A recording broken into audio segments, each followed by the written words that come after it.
PR পদ্ধতিতে প্রতিনিধিত্ব নির্ধারণ করা হবে। এই দাবির পক্ষে জাতীয় নাগরিক পার্টি এনসিপি সহ বাংলাদেশের প্রায় সকল রাজনৈতিক দল একমত হয়েছে। কিন্তু দুর্ভাগ্যের বিষয়, একটি কি দুটি দলের কারণে পিআর পদ্ধতিকে উচ্চকক্ষে বাস্তবায়ন করা সম্ভবপর হচ্ছে না। আমরা স্পষ্ট করে বলতে চাই, বাংলাদেশকে যদি নতুন কাঠামোতে পরিচালিত করতে হয়, অবশ্যই পিআর পদ্ধতির বাস্তবতা নিয়ে আমাদের সকলকে গভীরভাবে ভাবনা করতে হবে। বাস্তবায়নের পথ আমাদেরকে অন্বেষণ করতে হবে। 24-এর গণ অভ্যুত্থানের সাহসী সন্তান, ঢাকা বিশ্ববিদ্যালয় ছাত্র সংসদ, ডাকসুর সাবেক সমাজসেবা সম্পাদক, জাতীয় নাগরিক পার্টি এনসিপির সংগ্রামী সদস্য সচিব জনাব আখতার হোসেন।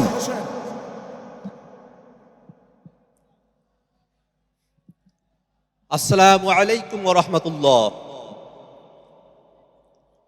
ইসলামী আন্দোলন বাংলাদেশ কর্তৃক আয়োজিত আজকের এই মহাসমাবেশে জাতীয় নাগরিক পার্টি এনসিপির পক্ষ থেকে সংহতি ব্যক্ত করছি।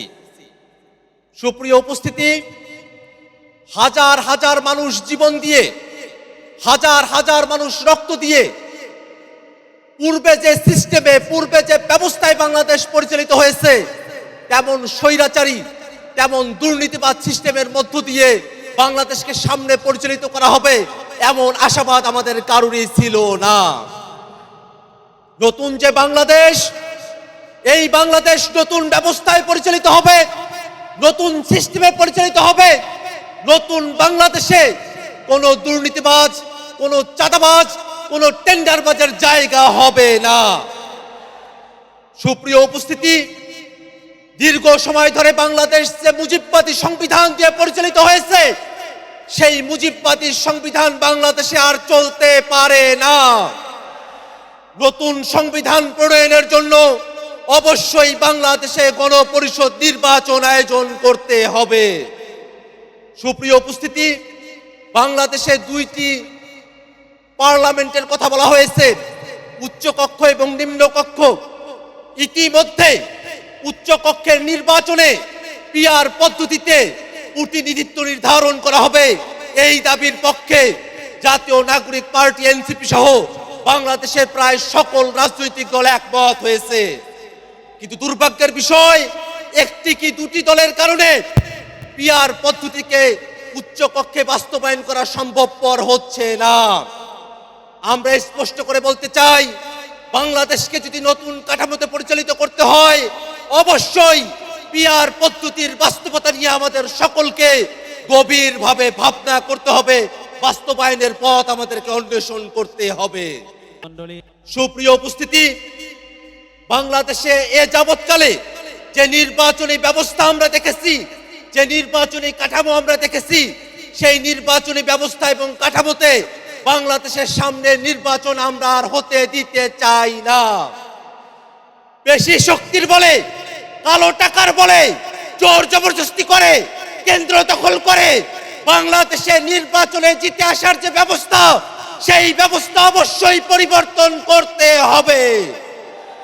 হাজার মানুষের জীবনের ভিতর দিয়ে যে নতুন বাংলাদেশ আমরা পেয়েছি, সেই বাংলাদেশকে আমরা আর কখনোই ব্যর্থতায় পর্যবসিত হতে দেব না।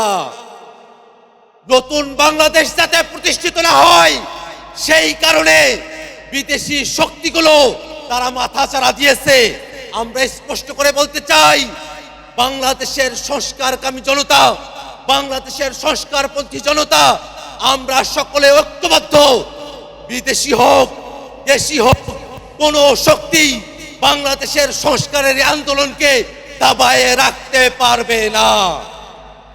একই সাথে আজকের এই মহাসমাবেশের গুরুত্বপূর্ণ বক্তব্য হলো, বিগত 15 বছর ধরে বাংলাদেশের মানুষের উপরে যারা স্বৈরাচারী কায়দায় জুলুম করেছে, বাংলাদেশের মানুষের উপরে পিলখানা, শাপলা সহ 24-এর অভ্যুত্থানে গণহত্যা সংগঠিত করেছে, সেই সব গণহত্যাকারী আওয়ামী লীগ এবং তাদের দোসর, তাদের সকলকে বিচারের আওতায় নিয়ে আসতে হবে।